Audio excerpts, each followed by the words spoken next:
ආමිකාරයෙක් බංකරේ ඉඳන් ඉස්සිලා බලන් ඉඳීවි උණ්ඩ ගේනකම්. උණ්ඩ නෑ මචං උණ්ඩයක් තියන්. පෙබා කරන්න අන්න එනවා ජංගියක් ඇඳන්.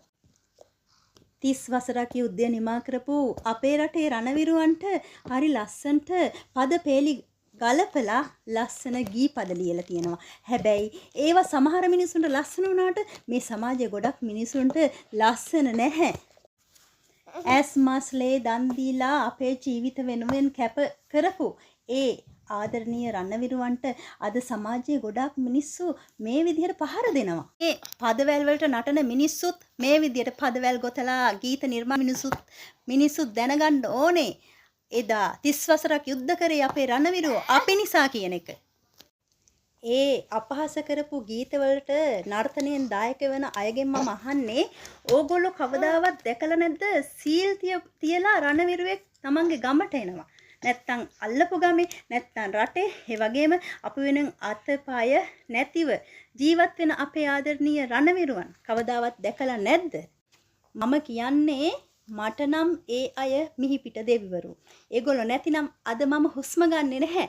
මගේ දෙමව්පියෝ මගේ දරුවෝ මගේ රටේ මිනිස්සු ඒගොල්ලෝ නැත්තම් අද හුස්ම ගන්නෑ. හැබැයි මේ විදියට බැනලා මදි අපිට හුස්ම දීපු රණවිරුවන්ට. හරිම කැතයි, හරිම කනගාටුයි. හැබැයි අපේ රටේ සමහර අම්මලා, සමහර දරුවෝ, සමහර බිරින්දෑවරු, සමහර තාත්තලා, සමහර සහෝදරයෝ හැමෝම තාමත් බලන් ඉන්නවා. ඒගොල්ලන්ගේ හිත පිළිගන්නේ නැහැ එයාගේ පුතා මැරිලා කියලා. ඉතින් තාමත් බලන් ඉන්නවා මේ රට රැක්ක රණවිරුව තමන්ගේ ගෙදරට එයි කියන එකට.